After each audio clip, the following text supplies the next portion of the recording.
So my year was kind of split into two, in the sense that I had my indoor season from about January to February, and then had a humongous break and started doing outdoors again in probably August, September time, which was interesting, I think, because when I look back to indoors now, and I think the world kind of seemed fine, even when I think back to when I was at kind of British indoors, I don't think anyone would have predicted the scale of what's happened. No.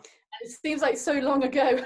Sometimes I forget that I actually did an indoor season, but that was really good for me this year, I think, because it was my first actual British champs in any sense of the word, and it was really kind of interesting to put myself in the 60 meters, and just have the goals that I agreed with my coach, which was kind of technical points over my start, and we both agreed that doing 60 would be really good, just for kind of improving my start a lot, because historically that's what has been potentially lacking a bit. So it was just a really good opportunity for us to kind of break things down and say, look, we're going to put you in this kind of pressurized environment and see if you can replicate the things that you've shown me in training. Yeah. And I definitely did not expect to come away with the gold medal that day. So at British Champs, so that was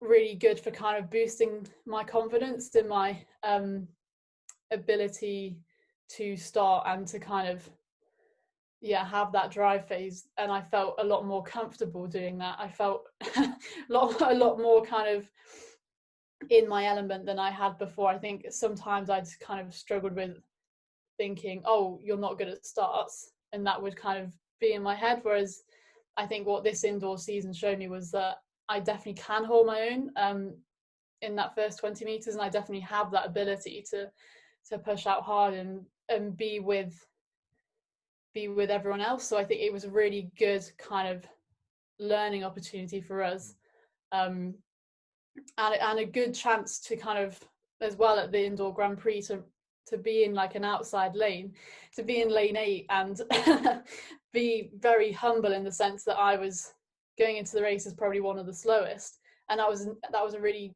good opportunity for me to head into a race with all these big names and kind of have to think, well, I've got to focus on my own lane. There's nothing else I can really do. And then to come out of that with fourth was again a bit of a shock. So it showed me that, look, you came fourth in that kind of stellar field, you can definitely hold your own at the start.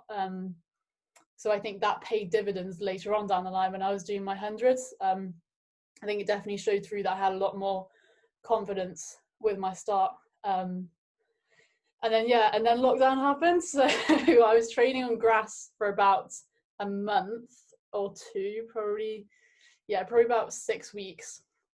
And then managed to get access to a local track, and then started back at Loughborough probably June time. So I was really lucky because I live locally to be able to have access to Loughborough.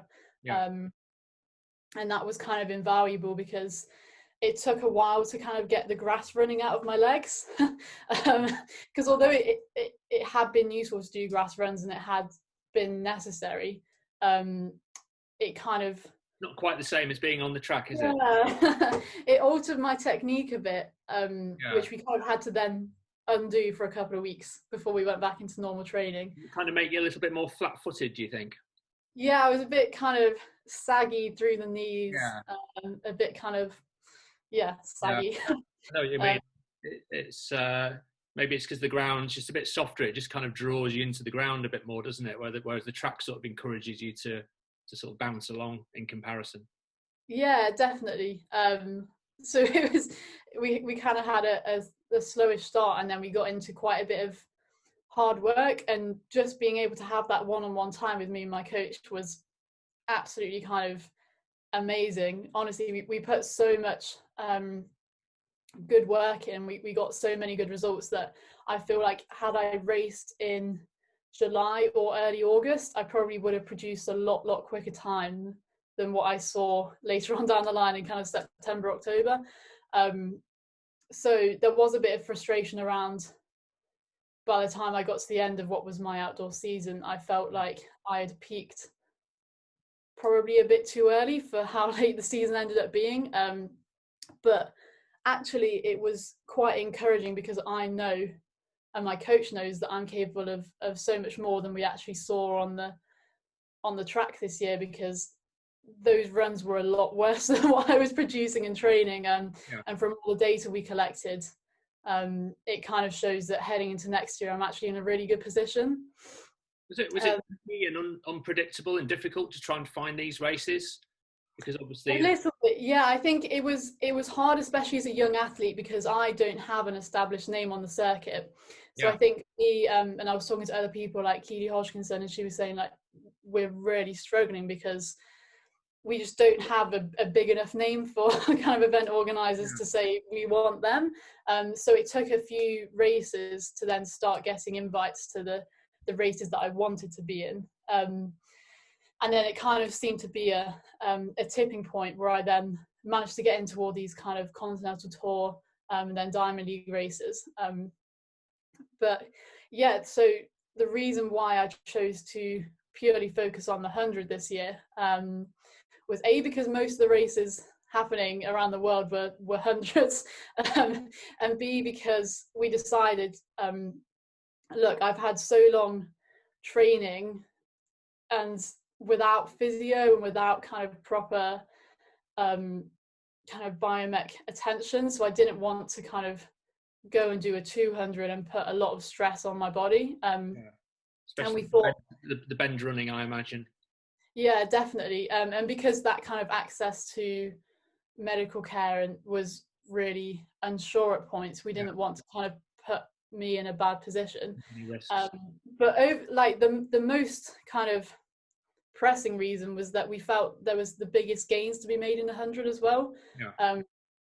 We thought, especially because of what happened this year, we're going to kind of take it as a freebie year to work on. Good year to kind of experiment a bit, wasn't it? It was a good year to try something like that. 100%. We kind of did what similar to what we did indoors, which was kind of strip back and just focus on that start again. And I think once again that definitely really helped, and I saw a massive improvement in my start. I think one of the best ones being at British Champs, where I actually kind of felt really confident and really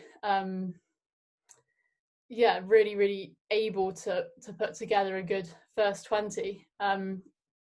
So I think it was really interesting for us to have that focus on the one, because going into an event knowing it's not your favorite event and knowing it's a similar thing to early, where you head into a race in kind of lane 7 or 8, and there's all these huge names kind of to the left of you, and you go into a race kind of being one of the slowest. That was a really interesting process for me to learn, because especially through racing a lot in age group competitions, and especially in like 2019 where I did a lot of, like, Mannheim was a junior gala, I did the European juniors, so it was very much age group based, and then moving on to senior level where I'm kind of a very small fish right at the bottom of the pile.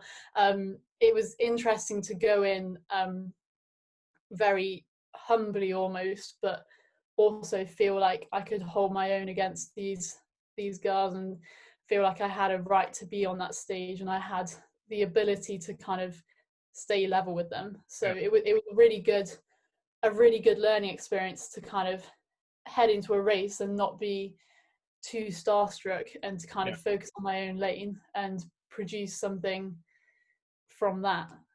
So yeah, we learnt a lot this past year. Did you have a favourite event from the summer? Because you got to a few meets outside of Britain in the end. Have you got a particular memory or a nicer meet that sticks in your mind, or was it really just very varied and lots of good races that you got? I really liked going to Bellinzona, which was in Switzerland, just because it was a really good lineup. I had Del Ponte, I had Shippers, and B, it was just such a beautiful place. So, I think but whereabouts is it in Switzerland? Is it in the mountains or? yeah, I think so. It's very close to the border with Italy, so it's actually kind of got a very Italian vibe. Okay. But I think after being in lockdown for so long, to kind of get that chance to travel the world and be in a place as beautiful as that was really amazing. And then yeah, I really can't kind of describe how amazing it was to go to my first Diamond League in Doha. Like that was a really really incredible experience. It was, yeah, especially after kind of waiting this long, having meant to have done my first Diamond League last year, and getting injured at the last minute. It was really nice to come back to it, and actually experience that Diamond League hype and the atmosphere and the energy there. It was really really really fun. Yeah. It sounds like you made the best of a bad situation in the end. Then with a year that was really difficult for everybody, you actually managed to turn it into something that was quite productive with a number of races abroad, and as you say, getting that experience as well, which will make you not as starstruck in future, and being able to work on the shorter distances and your start and stuff. It looks like it's been quite a productive few months. Yeah, I think definitely heading into the next year, it's really interesting because I have a lot more confidence in myself and my kind of technical abilities, and I've also had what has essentially been a free year to get a lot of work done on the track, to get a lot of work done in the gym. I think that's one of the things I've massively upped in the past year, is my kind of the amount of time I spend in the gym. Is that a big focus right now as well? Is that yeah, I've upped my gym sessions to 3 a week. So it's definitely becoming a lot more of a focus, and I'm seeing a lot of gains from that. And I think that's one of the reasons why my start improved so much, was because of a lot of the work I've been putting in the gym. But I think it's really interesting heading into next year, because we've had this extra year of work that we didn't expect to be able to have. So I have a lot more under my belt heading into an Olympic year than I did last year.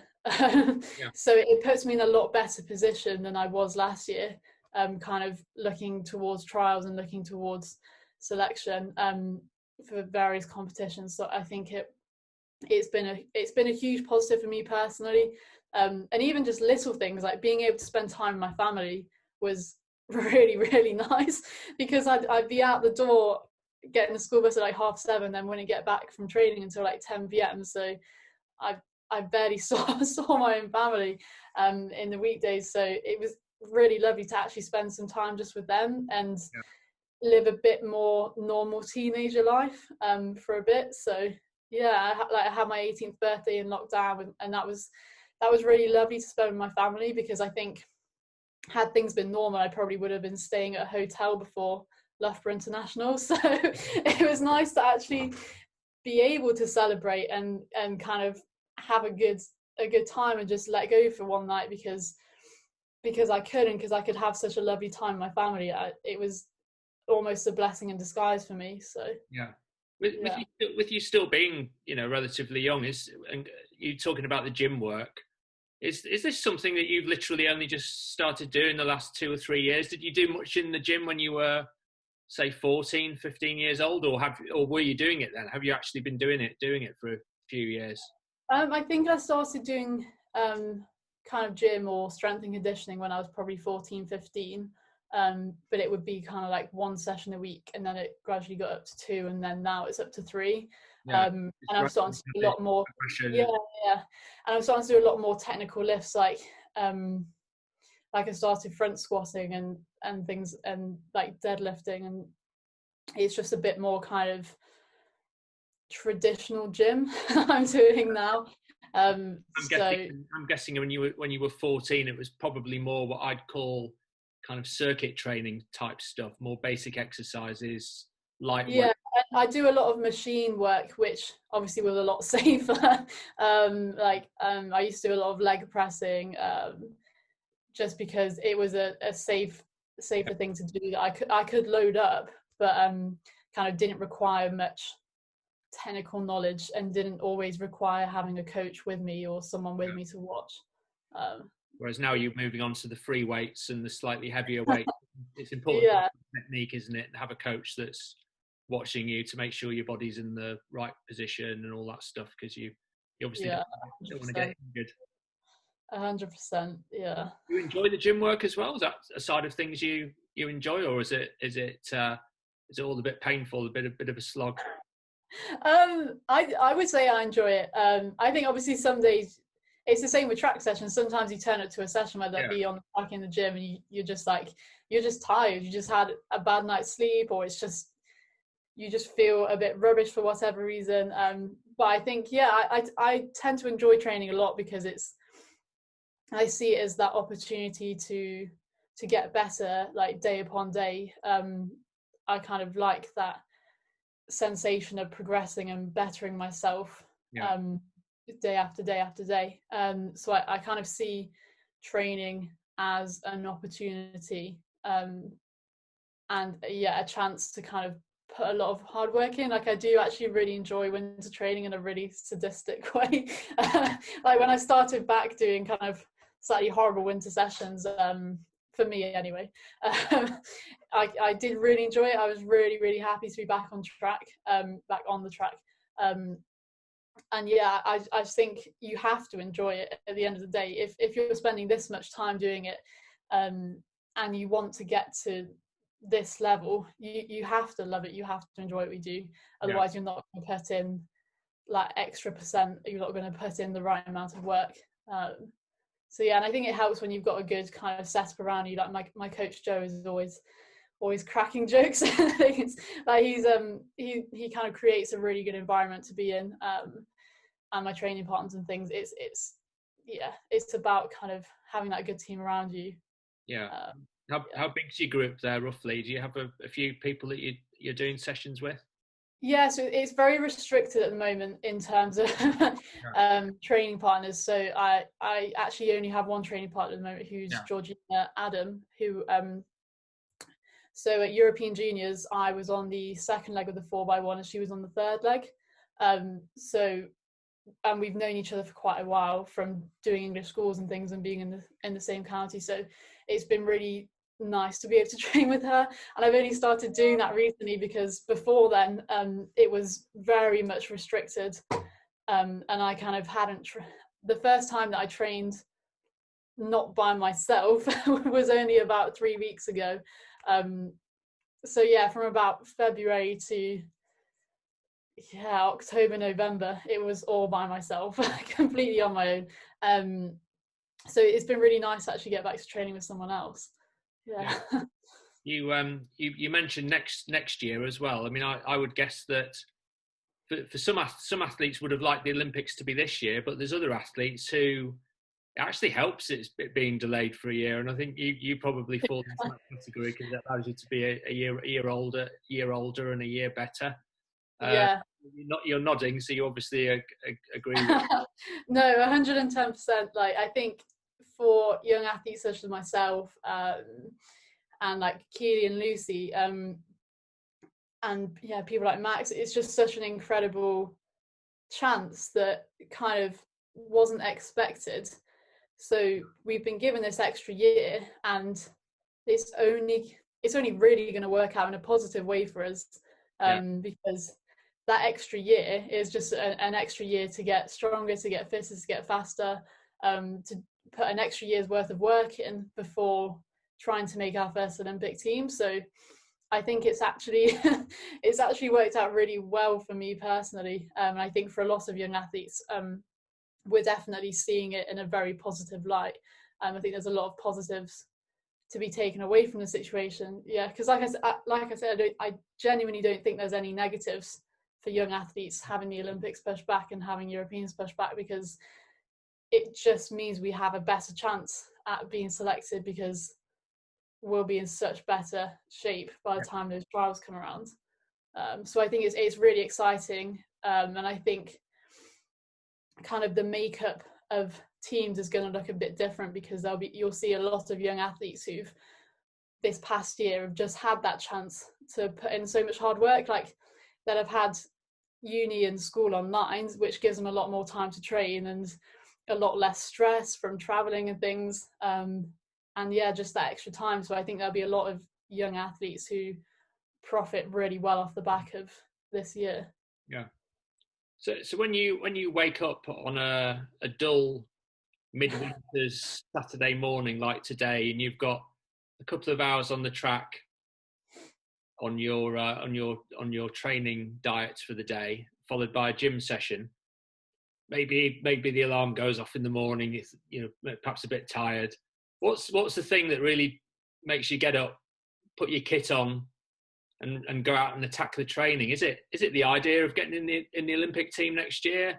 Is it the idea of bringing your PBs down? Is it the idea of winning national titles? Is there one particular factor that motivates you, that really gets you out of bed and training?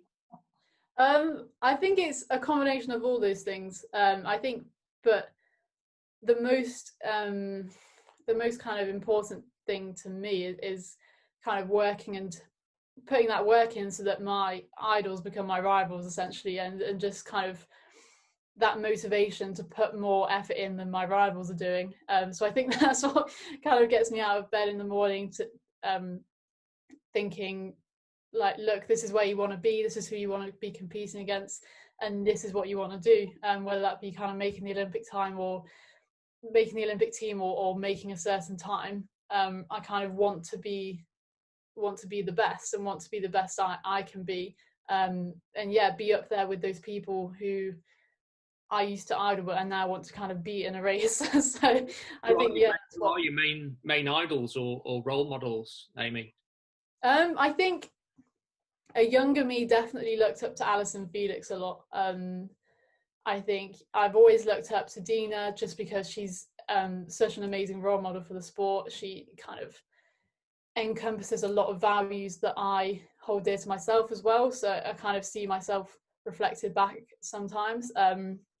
I think Shawnee Miller-Weibo is an incredible athlete. And yeah, people like Shelley-Ann Fraser-Price like went away and had a baby and have come back and are kind of being the best that there is. So I think there's a lot of kind of amazing female role models out there in athletics. Good choice of role models. Obviously, everybody loves Dina. Dina's fantastic. And, yeah. Alison Felix, such a great technique, and such longevity as well. She's been around for so long at the top level. Have you met many of those names you just mentioned? Have you had a chance to meet any or many yet? Not yet. No, I obviously met Shelley at the Muller Indoor Grand Prix, and the only time that I've met Dina was at the Great City Games in like 2017, something like that, like a long time ago. Because I was meant to meet like pretty much all of them last year, but then I got injured before the Diamond League. I guess Dina better this year. Yeah, hopefully I'll be meeting them next year in Tokyo. So yeah.